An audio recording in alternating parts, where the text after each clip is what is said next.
Good evening, ladies and gentlemen. Oh, wow. I was not ready for that one.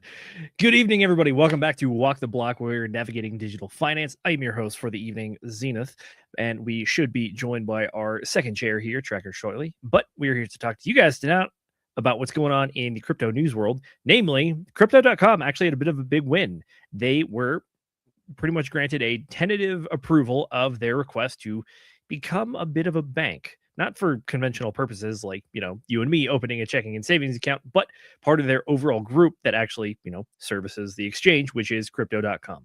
Interesting ramifications for that one to come. And notably, they did actually beat some big players to the space. So that will be the big headline story of this evening. But we also have some other news for you. The Supreme Court did recently rule against the President of the United States regarding tariffs that were made earlier this year. There's a bit of a handful of ramifications for that to come out, but we will discuss all that and more. And additionally, yes, sentiment has been down for a long, long time, about 3 weeks now, and prices stayed, well, pretty much below 70K, bouncing between that and about 65K.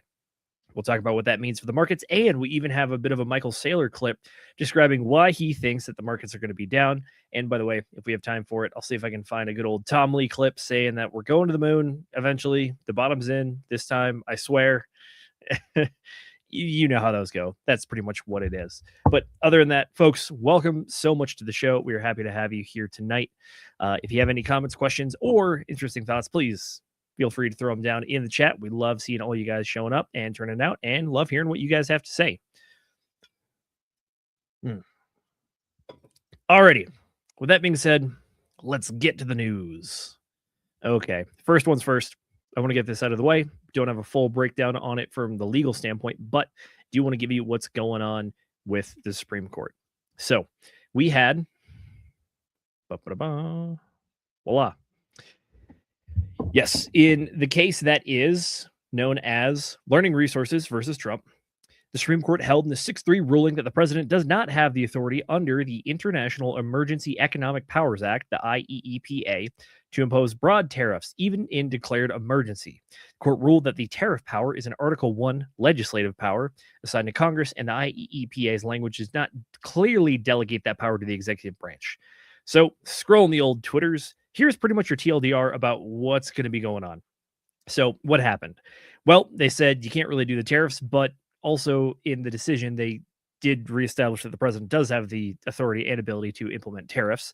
So pretty much what's happening is that there are a handful of tariffs that are in place, but everything else kind of got brought down to this 10% area on pretty much global tariffs overall.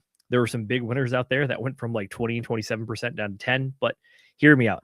I think that this is going to be a temporary thing going on, and that, well, we could see this stuff coming back in the very near future. So coming to us from another post, Nick Sorter posted this clip where we're hearing from Stephen Miller, the White House Deputy Chief of Staff for Policy. Let's see what the man has to say. Foreign trade, Justice Thomas said so brilliantly and eloquently. The language of the statute is clear.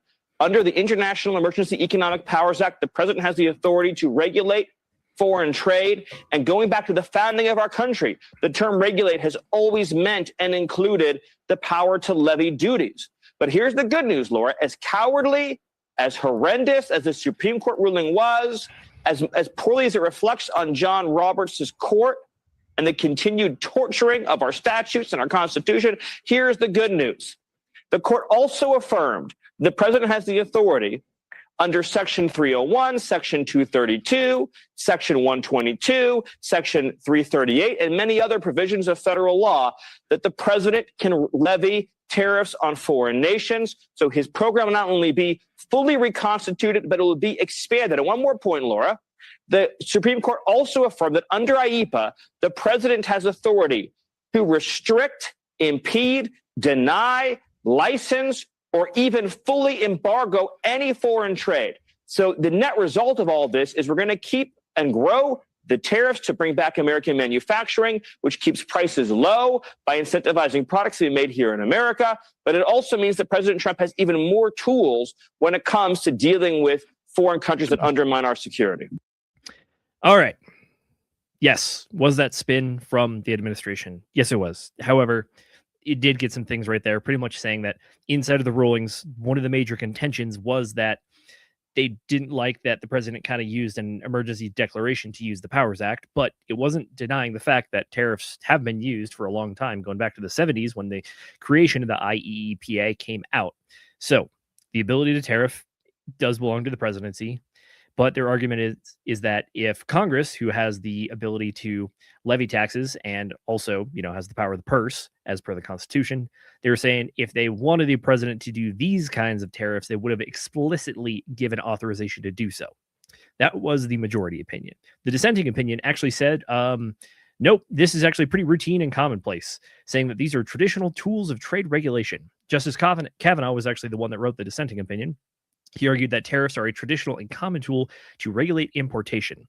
Historically, presidents have used tariff tools under various statutory delegations and to regulate importation and reasonably incur that there is a tariff power.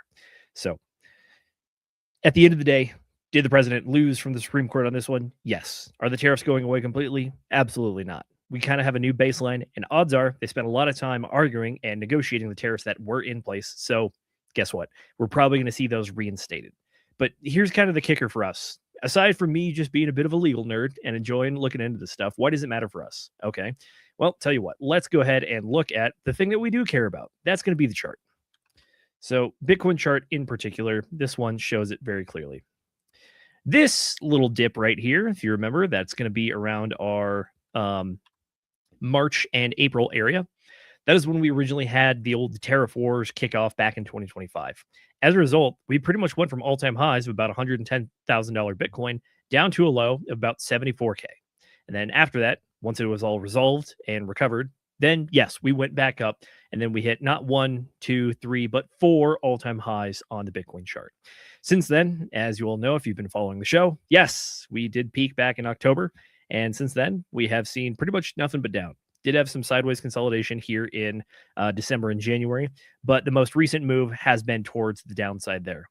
So the question on this one is, okay, tariffs kind of were in a steady state before. They somewhat have been thrown back up into the air. So what does that mean? Well, it means that it could be a disruption of the business environment. If that's the case, then that tends to be a bit of a risk-off area for investors. If that's the case, then yes, that would be additional downside pressure on the market, but which markets? That's kind of the question to ask. So tell you what, let's go ahead and take a look at the S&P 500. Nothing too crazy over here. We've been chopping around between a range for a while, ever since pretty much late December until now, sticking between the 700 and 675 mark. Today was not a great open for the markets, but this was actually kind of expected. Dace actually pulled this one up last night on DGen Roundtable saying, yeah, I bet this is going to happen. And what do you know? The man was right. Maybe he should do some of those stock options trading, but that's a joke. Please don't do that. If you do, you're really risking it for not that much, and you're really going to know what you're doing, and you're really going to be on top of the ball. Anyways, yes. So business environment could be up in the air, but at the same time, a lot of this stuff has been pre-negotiated. So personally, I'm not too concerned about it. But at the same time, it is an additional marker inside kind of that bear market column of news opinions. Even despite we have tons of people that are doing the bull posting, it is yet another point in that category, and try to have a fair evaluation going on here. So that's pretty much it for the Supreme Court. I'm not surprised that we get the chief of staff pretty much coming out here, or deputy chief of staff, excuse me, coming out in full force saying, yes, we lost, but they kind of gave us a little bit of headway when they wrote the decision. Because remember, it's not all about just the top line ruling. A lot of what comes out of the Supreme Court is actually inside of the decisions themselves. Inside of there, you're going to find the trains of logic, all the different references, all the different historical references as well. And those are primarily what's used to build cases or precedent for future cases to come. So temporarily tariffs down, but at the same time, there was an acknowledgement that the tariffs are, legal for the president. You just can't do it this way by declaring an emergency.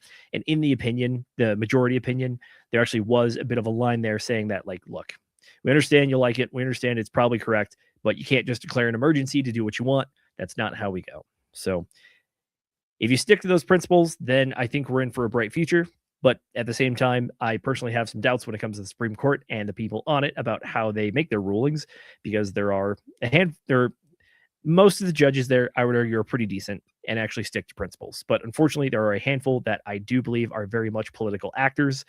And in a perfect world, we could stick to the principles. But in this case, it kind of ends up a way where President Trump has seen the Supreme Court break against him a lot, largely due to people trying to make principled arguments. But then also, when it's not a Republican president, the political actors on the left side of the aisle kind of just rule in favor of their guy and abandon the principles then. But that's neither here nor there. You didn't come here for political soapboxes. You came here for the crypto stuff. So with that being said, let's get towards our biggest story of the evening. That's going to be this one. Coming to us from Watcher Guru, Crypto.com receives conditional approval to operate as a national U.S. crypto bank. Okay, we might need a little more information than that. Well, if you head on over to the Crypto.com website, they actually have a news presser about this one. They received conditional approval from the OCC for a national trust bank charter. Okay, getting a little more specific here. Let's get a little more detailed. So, coming to us from CoinDesk, Crypto.com wins initial approval for U.S. federally regulated crypto custodian bank. The National Trust Charter institution would consolidate custody services under a single framework under federal oversight. Okay, here's what we're talking about with this one primarily. Are they going to be a bank that you and I can go stick our money into? No, not really. Are they going to be a bank that backs up Crypto.com, the central exchange, and all of the funds that are handled by customers? Yes, that is the primary purpose for this one. They said that it received conditional approval from the Office of the Comptroller of the Currency to establish a national trust bank, setting the stage for exchange to expand its custody services under federal oversight. Doing business as Crypto.com National Trust Bank would operate as a limited purpose national trust bank. It would not accept deposits or issue loans, instead offering services such as custody, staking, and trade settlement for digital assets, including those on its in-house Kronos blockchain. It already runs a qualified custodian regulated by New Hampshire's banking department. The OCC charter brings its institutional offerings under a single federal framework. That matters for issuers of ETFs, asset managers, and other institutional clients who often prefer custodians with national oversight, which can streamline compliance and operational offices. They filed their application with the OCC back in October. While conditional approval is not final, it marks a significant step forward. Last week, Stripe's stablecoin firm Bridge won an initial approval to form a national trust bank as well. So pretty much what's going on here is that we're seeing more regulation actually happening in place when it comes to these large exchanges inside of the United States. One little point of interest is that this is a bit of news for those of you guys that have been watching the show, because we haven't really talked about this stuff before. There's another person in the space that probably would have made it first, and that would be Coinbase. But guess what? They didn't. That means that Crypto.com actually has a bit of a leg up on Coinbase at this moment. There are other institutions that do have these things, though. So that's going to be like BitGo, Circle, Ripple, Paxos, and Fidelity Digital Assets. So they're not the first by any stretch of the imagination. But as far as centralized exchanges go, they are kind of the first. What this pretty much is signaling is that they're getting ready for things to be happening in the near future. Right now, the big thing that's on the table is the Clarity Act. What that means is that, well, if the Clarity Act goes through, these guys are already kind of one step ahead because they have their application actually through the process and temporarily approved. Again, it's not final, but it's a temporary approval. What this is doing is it's setting the stage for when legislation follows, hopefully, more on that one later, that they will be ready and able to capture and be kind of first in, best dressed. That's kind of the hope we're going for on this one. And Crypto.com famously is also in bed with the World Liberty Finance company. That is partly in bed with also the Trump family, who have done pretty well on crypto, I will say. Granted, the overall market might be down, but they did very well with the launch of the Trump token. Melania token, not nearly as much. But at the same time, they did make a massive exit out of the Solana-based marketplace and into Ethereum reserves. So those people are winning. They win with Crypto.com, who signed a deal with them to hold a ton of tokens between each other. And now, well, it looks like they're getting one step up on the stage. So all that being said, is this breaking news? Yes. Is it terribly impactful for you, the everyday crypto user, or even a DeFi user? The answer is not especially. This is just one more point into the greater adoption narrative by the public. So let's see. Centurion54X, good seeing you, buddy. He says, will this make them FDIC backed? I don't think so, but that's actually a good question. Let's go ahead and ask the old Chat GPT and see if it has any options for us. Based on this, will Crypto.com be FDIC backed? Let's see what the magic computer has to say. Short answer, no. A national trust bank charter does not automatically make Crypto.com FDIC insured. Bummer. So, well, I mean, if it was FDIC, theoretically you'd be insured up to $250,000, which, it's a good chunk of change. As far as crypto exchanges go, I think they handle a lot more than that. But yeah. So with that being said, big win, kind of, not really. It's also conditional on other stuff. The other stuff it's conditionally based on, that's going to be what we've been talking about ad nauseum here for a while. That's the Clarity Act. Interestingly, we had the Ripple CEO, Brad Garlinghouse, I believe, saying that the Clarity Act is 90% likely to pass by April. Okay, let's go do a quick fact check. Huh. Well, that's odd. Polymarket's down. In fact, pretty much in the last 24 hours, it went from 72% yes to 52% yes. Granted, that's still better than a coin flip just by a hair, but the question on this one is why the change in the market? To be honest with you, I was doing research on this one, and there's actually not that much information out there. In fact, there's actually information counter to it. Namely, the Crypto.com story is one of them. And then also, when we brought up that the Ripple CEO is saying that it has a 90% likely chance to pass by April. Okay, we have the Ripple CEO, pretty much the guy in charge of the single largest stablecoin inside of the United States. Then we also have movement from big companies suggesting that they believe it's going to pass as well. So why the drop?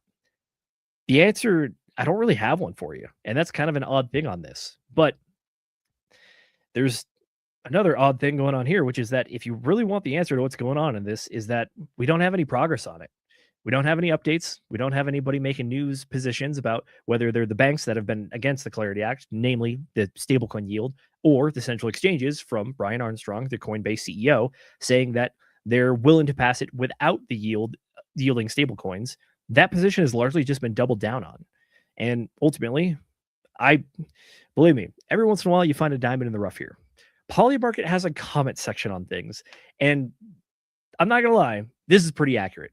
So coming to us from Just Do It with 0, he says, banks bribe Democrats with millions, and now the Senate is blocking the Clarity Act, stalling its passage. Democrats don't want millions of Americans getting up to 4% yields from stablecoins. That would strip banks of hundreds of billions of dollars a year in pure profit, up to $400 billion annually spread from the 0.3 to 0.5% deposits, as opposed to a 4% on treasuries. Congress, especially the Senate, serves the banks, not the people, violating the spirit and principles of the U.S. antitrust law, like the Sherman Act, which prohibits restraints of trade and monopolization, and the Clayton Act, which bans practices that substantially lessen competition. By shielding the bank's cartel-like monopoly over deposits and lobbying to ban stablecoin yields, they block fair competition, stifle fintech innovation, and keep power concentrated on Wall Street. A textbook antitrust violation. Hear me out. I think it's very clear which side of the fence this guy is on when it comes to this particular issue. But at the same time, this is a pretty apt summary of what's been going on, and we don't really have an update on this one. Granted, it was made 5 days ago, and we've been covering this story for, over a month at this point.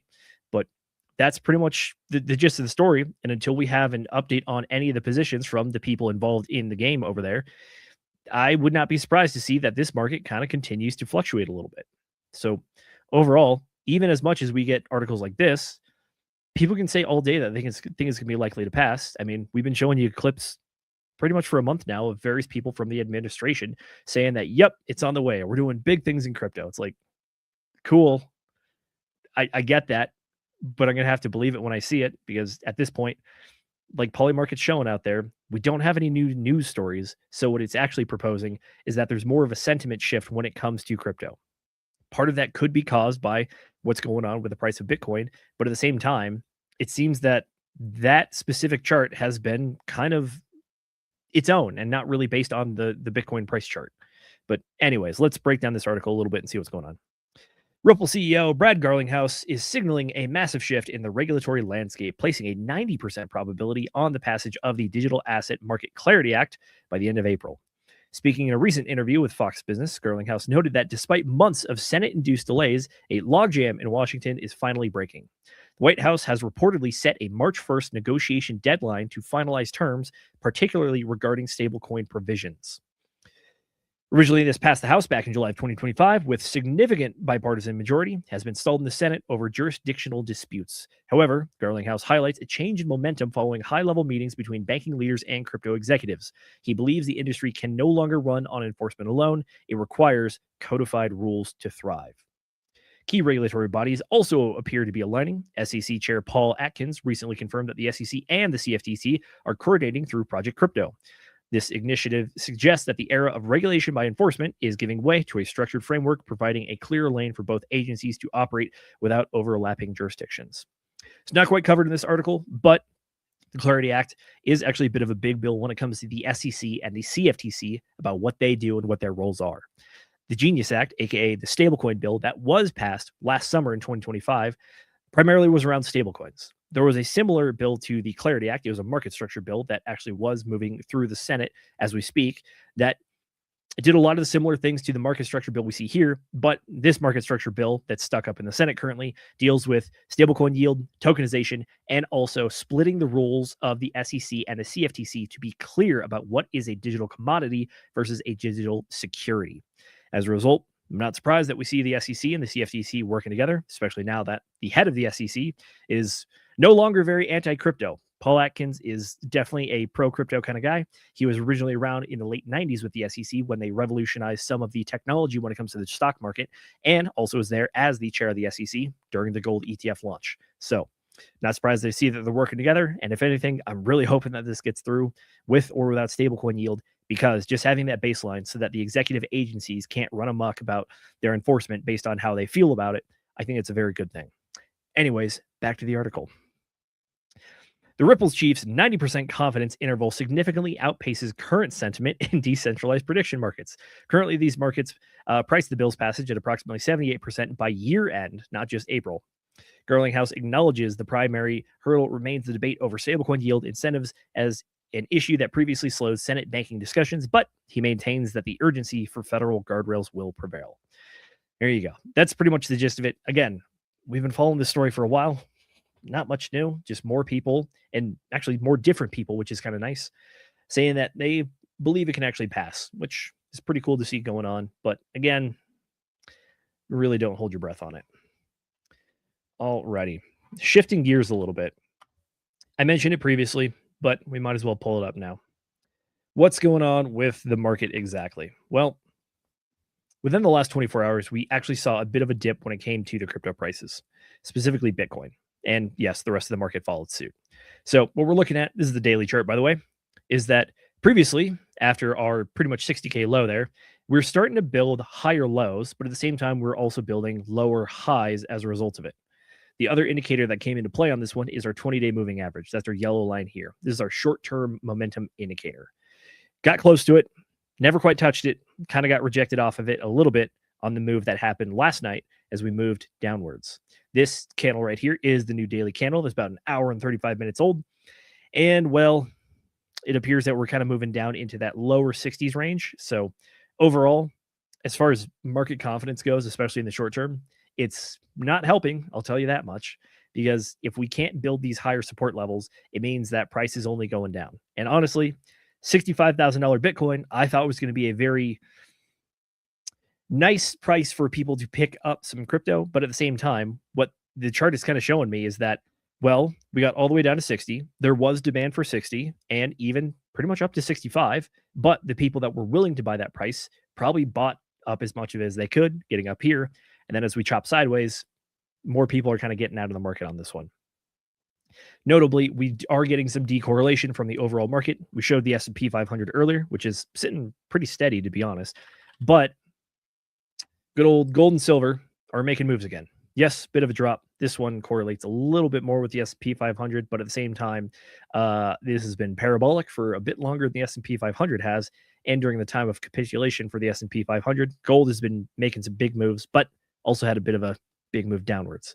Overall, though, gold and silver are making moves, which kind of has people questioning what exactly is going on with crypto. Arguments right now are saying that, well, retail traders are looking for price action because you make money on movements unless you're selling options, and you make money on price not moving and people paying you premiums to effectively have their options expire. So that is one of the arguments saying that people are not really feeling the crypto market right now when it comes to short-term trading. If that's the case, I understand it. Open interest is pretty much half of what it was back in October before we had the great liquidation event. That's open interest on market options. So that is definitely short-term trading. If that's the case, then I guess it kind of makes sense. But the big thing when it comes to the Bitcoin price chart and really the rest of the crypto price chart that is dominated by the Bitcoin price action currently is that it's showing some weakness. And RSI broke down below our previous peaks as well there, and price is also breaking down as well.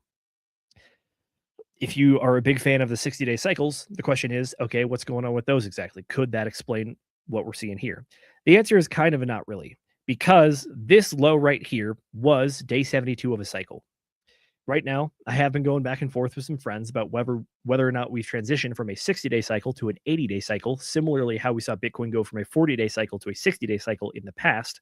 And if that's the case, then that means that, well, we would pretty much be a bit further out. So if the 6th was day 72, the 24th would pretty much be day 92. If that's the case, it's within the realm of possibility for an 80-day cycle, but not really for a 60-day cycle.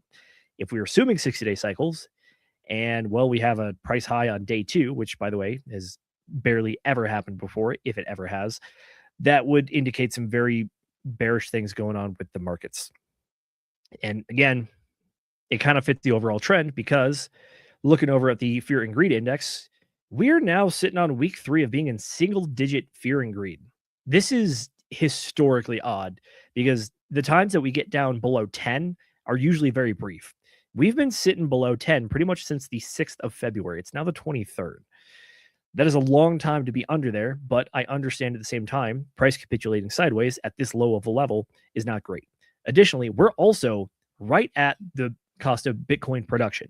So for the miners out there, if they are mining Bitcoin at current prices and at the best possible price available for the market, they're not making any money. In fact, some of the miners have actually come off the network and are actually turning off the miners as it stands and selling some of their holdings to potentially cover some of the costs that are going on right now until a time where it's going to become profitable later on. Overall, we don't really know where the market's going on this one. Sentiment, if you follow the chart indicators, are telling you it's probably going to continue to go down. If you follow 4-year cycle, it's probably also going to tell you that it's going to continue to go down. However, if you're following a lot of the other fundamentals like we have been over here, everything else is kind of lined up pretty much for a bit of a recovery. So let's see if we can find a man who might have an answer for us about what exactly is going on. Yes, none other than Mr. Michael Saylor. Apologies, this one is a bit lengthy and a bit technical. Now, there's a third place you can get. All right, here we go. Now, there's a third place you can get credit. And the third place is you go to a crypto exchange or an OTC exchange, and they'll oftentimes give you a loan at 4% or 3% or 5% or 2%. I've had people offer me Bitcoin-backed credit at 1% or 0%. What's the catch, Natalie? Right. That's the question. There's always the catch is they want me to transfer the Bitcoin to them so they can rehypothecate it. Right. So if you have $10 million, you either... Quick pause. Rehypothecation is basically just relending of money. So what Michael Saylor is saying is that, yeah, people have offered me very attractive interest rates, but the issue is that they also want to be holding the Bitcoin so that they can attempt to do something similar to fractional reserve banking with this. Let's continue. Either cannot get a loan from a legitimate bank, or you can get a small loan at a 10% interest rate, or you can get a 3 or 4% loan, but then it gets rehypothecated. So your $10 million of Bitcoin gets sold once, gets sold twice, gets sold 3 times.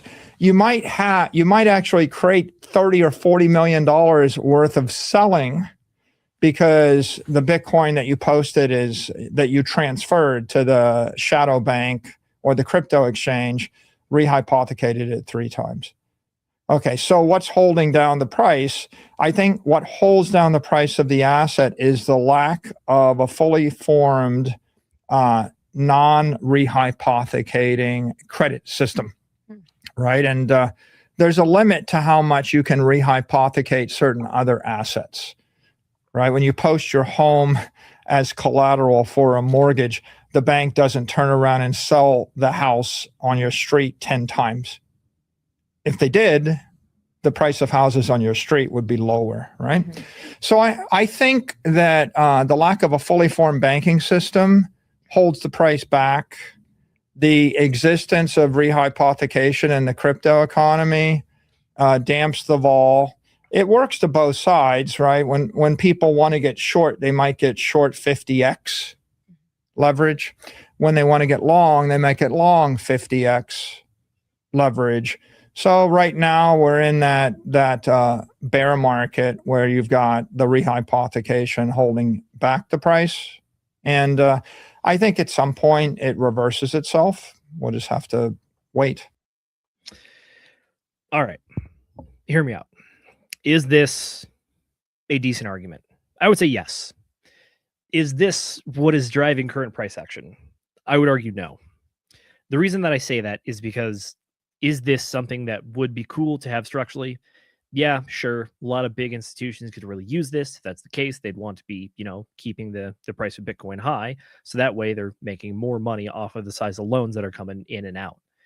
At the same time, though, I don't think it's quite the result from effectively moving from all-time highs to here. Granted, there were many steps along the way, but I don't think that this is really the answer for why we move from pretty much that like low 90K level down all the way to where we are currently at about 65K. So, look, does it make sense? Yes. But at the same time, there's more to it than that. In fact, there's even some stuff coming out that might suggest that these issues are being resolved. So, coming to us, Cointelegraph, just in, the U.S. lender rate launched RateFi, allowing borrowers to use verified crypto holdings in mortgage underwriting without selling them. The rollout aligns with Senator Cynthia Lummis's push to recognize crypto as a reserve asset in home loans. Okay, slightly different, but somewhat the same. If you can use crypto as holdings for collateral for home loans, that might help solve that issue of, wow, I can't get a loan because I can't afford the down deposit. Again, if you're looking at a down payment for a house, you're looking at anywhere between like 60 to 100K, even 200K, depending on the size of the house and the amount of collateral required for your loan. So what this is looking at is, we've been talking about this for a while, probably even a couple of years at this point. There is a desire and an interest to allow crypto holdings to be used in the mortgage underwriting. Pretty much what it's saying is that, yes, the crypto is the collateral. It's a big move because, as we know, crypto is volatile, and that's part of the game. It's a feature, not a bug.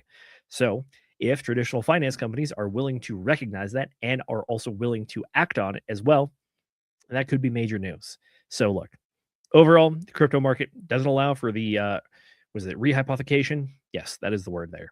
But at the same time, we're seeing moves towards this future where you can actually use crypto for this kind of stuff. Is this going to move the needle? The answer is not really. The amount of people that A, are holding crypto to the degree that they are able to use it for a house loan, and B, are willing to use their crypto for a house loan, I think that Venn diagram circle is not that big. It doesn't really overlap that much. But at the same time, progress is progress. And, well, we've been getting slow progress lately, but I'm happy to see it. That being said, let's continue to talk about what's going on. Got a few more Twitter posts here that are providing some interesting things. Coming to us from Ash Crypto. The alt Bitcoin chart just did something for the first time in 27 months. Alt BTC has closed 2 consecutive candles above the 50-week simple moving average despite bearish market conditions. The last time this happened, alts entered a strong multi-month uptrend. Okay, well, let's look at the chart. Technically correct. Yes, we do now have 2 candles that have closed above this right here. Last time we saw this was back in mid-2024. Had a little decent run there. Notably, that was also after the run up in March, which again is pretty much further up in the chart. So we were down from that. But last time altcoins really were moving hotly was around that time, or around the time in late 2024, 2025.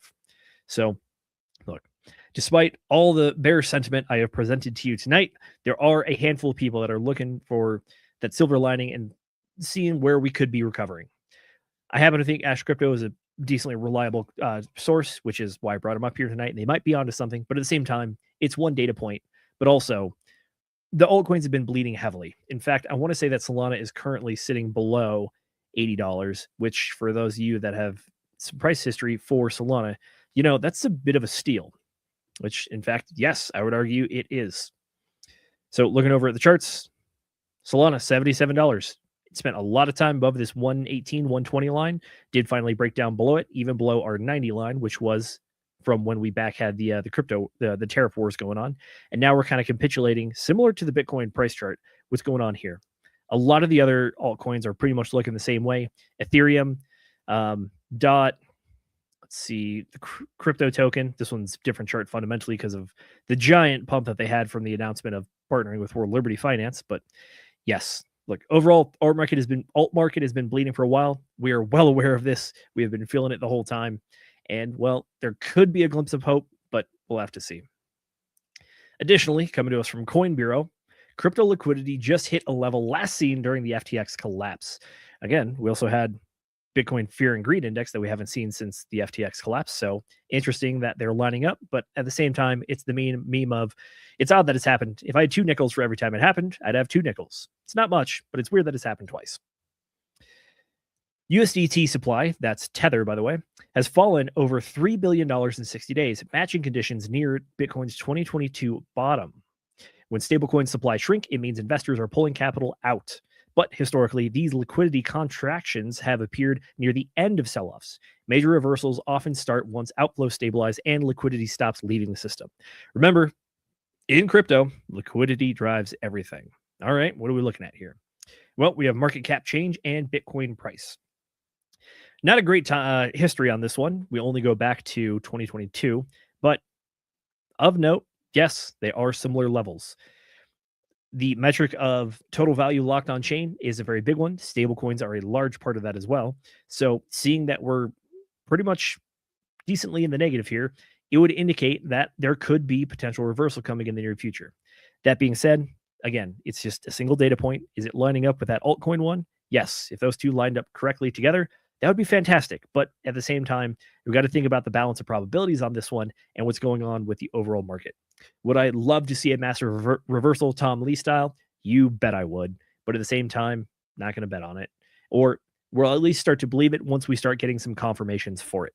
But you could argue fortune favors the bold, and the people that are willing to buy altcoins in the bottom of the bear market are the people that are going to win big. Historically, yeah, that happens. But at the same time, you don't really know when the bottom of the bear market is in, considering even last time in 2022, we thought we saw it, but then we ultimately ended up seeing the true one probably like 3-4 months later when the FTX collapse happened, and we actually saw like that sub $16,000 Bitcoin.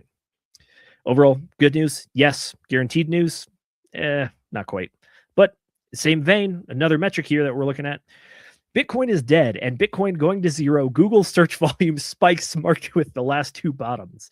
It's happening again now. Big signal? Question mark? Look, is this one definitely on the softer side of indicators?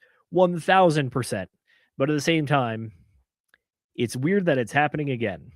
I think that one of the possible reasons that we're seeing this kind of thing now is similar to what might be going on with the Fear and Greed Index, which is the market is now bigger than it has ever been, or well, it was back in October when the most amount of people were in it. And arguably, maybe people saw the dip and bought more, but realistically, we probably haven't accrued that many new people inside of crypto since early October. That being said, we still have the most amount of people in crypto that we ever have before. So if we have more people feeling pain, it means that our pain signals are probably going to look a lot larger, especially if we are looking at things that are a softer sort of indicator, such as Google searches. Because again, if your population size is what you're going off of, then yes, we're going to see larger population sizes. Again, blue trend is Bitcoin is dead. Red trend is Bitcoin is going to zero. Both have been up since in 2026. Last time we saw it was the 2022 bottom. Last time before that was the 2018 bottom. Interestingly enough, there's also a bit of a uptick here. I can't quite make it out on the timeline, but I'd laugh pretty good if that was the year of 2021 when we saw everything going on then. And based on the spacing between these, it kind of looks like it matches up. But overall, look, is sentiment down? Yeah, 1000%. We've seen it. It's nothing new. But what is new is that it's going on for this long. At the same time, though, we are starting to see the indicators that potential reversal is in the near future. It's not guaranteed, but the indicators are there. And if we've learned anything from this cycle, it's that, well, the indicators might not hit. Never got anywhere near close to the Pi cycle top indicator. Never got anywhere near close on the market value realized value score, which is one of my favorites as well. And then also additionally on the Fibonacci rainbow chart, talking about the whether it's super hot, super cold, that kind of thing, we never really even heated up that much. So big question is, are the old indicators dead, or are they still working and we just have a different market? These are the big ones here. Oh, alrighty. Mr. Jaeger Magoo, good seeing you, brother. I will definitely look at this one and put it on the watch list, but we'll have to see. Yep. Guess what? That's pretty much it for tonight, folks. Bit of a shorter show, especially rocking the one-man show going on, but overall things going on. Excuse me. Pardon me. Overall things that we're looking at. Supreme Court came out against tariffs. Tariffs are not dead, though. Crypto.com got a new bank charter going on to help support their operations. Cool. Doesn't mean we're going to get a new checking account anytime soon, but it is an approval by a centralized exchange towards the direction that we have been looking at going. Additionally, Clarity Act has no further progression, but the betting markets are souring, even though CEOs are putting a 90% confidence rating that we're going to get it by April. And then additionally, we are seeing that people are trying to figure out what's going on with the markets. And well, Michael Saylor has an answer. I don't think it's the answer. And then also some of the altcoiners are saying that a potential trend reversal is coming in the near future. And by the way, if you just want to go Google Tom Lee or just a quick X search, odds are you're going to find at least 5 to 6 different clips that we have shown on the channel here saying that he believes the bottom is in 60K, 57K was that bottom of the range they were predicting, and it could be doing a reversal from here. The overall question has not been decided yet, though, which is the 4-year cycle true, or are we extending into a new world or new kind of market, or it's just an extended cycle with a bit of a drop? Data suggests that the 4-year cycle is accurate. All the other indicators in the larger economic sphere are indicating kind of the opposite. I'm looking at business cycle, looking at a monetary cycle, looking at expansion of everything going on, whether it's the production manufacturers index or all the other indicators that we've been showing you when it comes to liquidity. We're not going to know until we get a confirmation. And yes, we are at a critical junction here. Is it possible that Bitcoin goes down further? Yeah, 100%. I think that a retest of that 60K level is definitely not outside of the cards. Or the best case we get is that maybe we see a somewhat of a retest, don't quite hit that level, but start to approach it and see a trend reversal. As it stands right now, though, the market has been bleeding sideways for pretty much going on 3 weeks. It doesn't indicate that there was a big rejection of that low price and we're going back towards the upside. But again, that's kind of nothing new with what we've been seeing over the last couple of months here. At the end of the day, you got to figure out what strategy works for you and how you can work inside of that strategy. We do the weekly show here, which means that I'm looking at this stuff on a daily basis effectively. So yeah, we're reporting the sentiment. Don't let that shake you from your strategy. And by the way, if you want to help build a strategy, please head on over to our website. That's going to be walktheblockndf.com. Inside of there, you can find the sign up for our private Telegram. And inside of the Telegram, you can get all your best access to us. It is our white glove service to help people get into crypto, do some good research, share the research, and really dissect what that means so that you can build a strategy that works for you. Tell you what, if you're a short-term trader, odds are you haven't been doing too hot lately. If you're a person building a long-term strategy, like I'm talking 5-10 years plus, odds are you're looking at Bitcoin in the 60Ks and thinking, wow, these are juicy prices. I wish I had more dry powder. Again, it all comes down to what you want to do because, well, nothing we provide here on YouTube is financial advice. So you got to figure it out for yourself. That being said, though, we would love to have you over there. We love having more folks. We have great conversation going on. And we also like to say that the waters get rough, so don't sail through them alone. Come join us as we navigate digital finance together, private mentorship, exclusive live streams, Q&A, go from beginner to intermediate to expert with us. That is what we have for you this evening, ladies and gentlemen. Thank you so much for joining. We will see you guys back next week. We are currently trying to figure out time slots going on with the team. I know the day jobs in life kind of get in the way. Trying to shoot for 8 p.m. Eastern time on Mondays, although a bit of a 9 p.m. Eastern time is a trend that we're seeing here. And please, if you have a time slot that you would be interested in seeing us stream on, please let us know. We are always interested to hear from our folks. And by the way, if you're in the Telegram, we're probably going to give those folks the biggest vote when it comes to that kind of stuff. That being said, it's so good to be with you guys. I love streaming on Mondays with y'all, but I will be paying attention to the markets and the news to see what's going on in the near future. But until then, I hope you all have a fantastic week. And well, Monday's down, so the rest of the week should be 1 day shorter. So here we go. Ladies and gentlemen, good night. My name is Zenas. Thank you so much again. We'll see you later. Bye-bye.